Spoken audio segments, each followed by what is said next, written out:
તો સુરત મહાનગરપાલિકા દ્વારા છેલ્લા થોડા દિવસોથી રસ્તા પર ખાણીપીણી કે અન્ય ચીજ વસ્તુની લારી ગલ્લા લગાવી વેપાર કરતા સ્ટ્રીટ વેન્ડરો સામે કડક કાર્યવાહી કરવામાં આવી રહી છે, જેને લઈને મહાનગરપાલિકાની આ કામગીરી સામે આજે સુરતના પાલ આરટીઓ પાસે વેન્ડરો દ્વારા અનોખો જ વિરોધ દર્શાવવામાં આવ્યો હતો।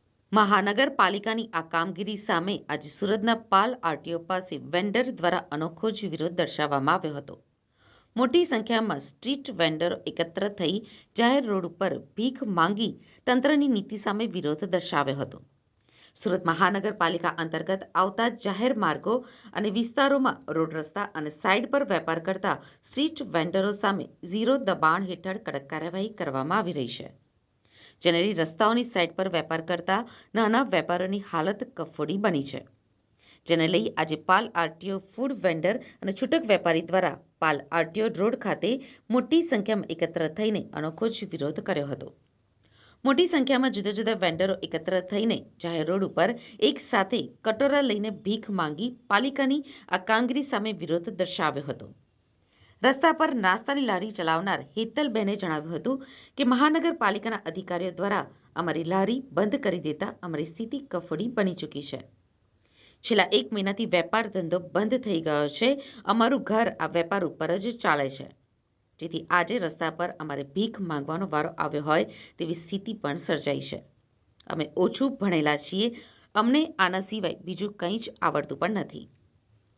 અમારું આર્થિક બળ છીનવાઈ ગયું છે। અમારી માંગ છે કે અમને રસ્તા પર વેપાર માટે લારી ના મૂકવા દો તો વાંધો નથી, પરંતુ કાયદાકીય જે પણ થઈ શકતું હોય તે રીતે અમને જગ્યા ફાળવીને ધંધો કરવા માટે છૂટ આપવામાં આવે। વેપાર કરતા અસલમ મેમણે જણાવ્યું હતું કે દબાણ ખાતા દ્વારા હેરાનગતિ શરૂ કરાતા થોડા સમય પહેલા મહાનગરપાલિકાના કમિશનરને વેપાર કરવા માટે આવેદનપત્ર આપી રજૂઆત પણ કરવામાં આવી હતી। તેમને જણાવવામાં આવ્યું હતું કે સુપ્રીમ કોર્ટનો નિયમ પ્રમાણે મહાનગરપાલિકા દ્વારા વૈકલ્પિક જગ્યાની ફાળવણી ના થઈ શકે ત્યાં સુધી તેઓને કોઈપણ જગ્યા પરથી હટાવી શકાય નહીં।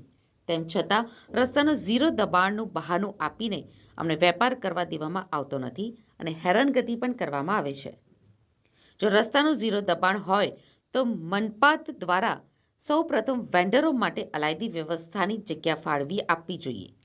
તેમણે વધુમાં જણાવ્યું હતું કે સરકાર દ્વારા લારી ગલ્લા અને નાના વેન્ડરો માટે સહાય લોન પણ આપવામાં આવી હતી, ત્યારે તમામ મોટાભાગના સ્ટ્રીટ વેન્ડરને 25,000થી લઈને 50,000 સુધી લોન લીધી છે અને હવે જેના માટે લોન લીધી હતી તે વેપાર જ કરવા ના મળતા બેંક રૂપિયાની ઉઘરાણી કરી રહ્યું છે।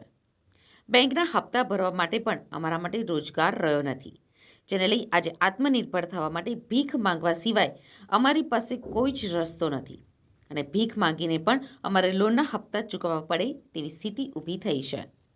ત્યારે અમારી એક જ માંગ છે કે મહાનગરપાલિકા તંત્ર જ્યાં સુધી સુપ્રીમ કોર્ટની ગાઈડલાઇન્સ મુજબ સ્ટ્રીટ વેન્ડરો માટે વેપાર માટેની જગ્યા ફાળવી ન આપે ત્યાં સુધી તેઓને જે તે જગ્યાએ વેપાર કરવાની છૂટ આપવી જોઈએ। આજે પાલ આરટીઓ ખાતે મોટી સંખ્યામાં વિરોધ કરવા આવનાર સ્ટ્રીટ વેન્ડરોમાં અનેક વેન્ડરો વર્ષોથી રસ્તાની સાઇડ પર ફૂડની લારી કે નાના મોટા કટલેરીની દુકાનો સાથે વેપાર કરે છે।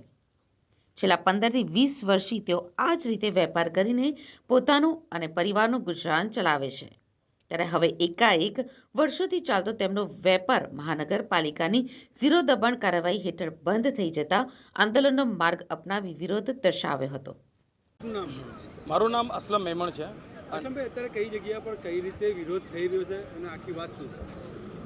એકચ્યુઅલી એમાં એવું છે કે સુપ્રીમ કોર્ટ દ્વારા 2012ના અંદર 2014ના અંદર સ્ટ્રીટ વેન્ડર લોકો માટે કાયદો પસાર કરવામાં આવ્યો છે, જે સંસદ સમિતિમાંથી પણ પસાર થઈ ચૂક્યો છે કે દરેક લારી ગલ્લાવાળાને તમે ત્યાં સુધી નથી ખસેડી શકતા જ્યાં સુધી તમે એમને વૈકલ્પિક જગ્યા આપી નથી શકતા, જેના માટે થઈને સુપ્રીમ કોર્ટ અને રાજ્યસભામાંથી પણ કાયદો પસાર કરવામાં આવ્યો છે કે જ્યાં સુધી તમે ટાઉન વેન્ડિંગ કમિટી બનાવીને લારી ગલ્લાવાળાને કોમ્યુનિટીમાં નથી લાવી શકતા ત્યાં સુધી તમે એમને નથી ખસેડી શકતા।